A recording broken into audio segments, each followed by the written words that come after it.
If it wasn't for this food pantry, I would be in sad shape. I've seen people before me work till they almost died. And I wanted to be able to retire and just have a little bit of enjoyment.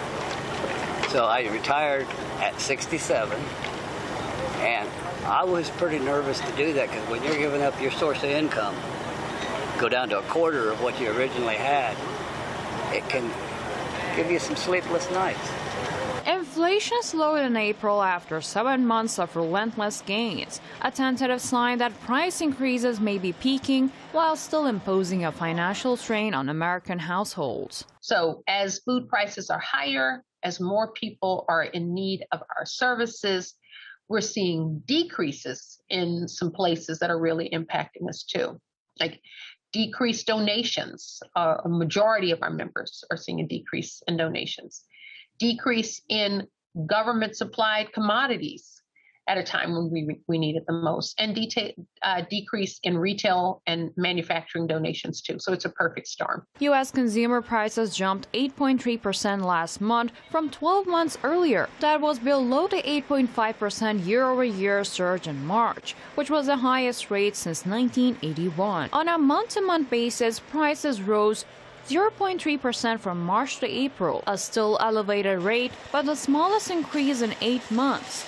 Consumer prices had spiked 1.2% from February to March, mostly because of a sudden jump in gas prices triggered by Russia's invasion of Ukraine. I've never used the food banks before. I didn't have to. I felt, I leave it for people that needed it more, but now I really almost have to come. I mean, it's changed very fast. Nationally, the price of a gallon of regular gas has reached a record $4.4, though that figure isn't adjusted for inflation.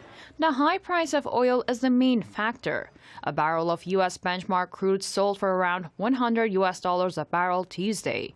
Gas had fallen to about $4.1 a gallon in April, after reaching $4.32 in March. Food banks across America say these economic conditions are pushing demand for their support higher, at a time when their labor and delivery costs are climbing and donations are decreasing. The problem has grown to the point that last week, President Joe Biden called for a conference on hunger, nutrition, and health in September, the first since 1969. We haven't stopped doing anything because we know the need is so great. We can't let our neighbors down.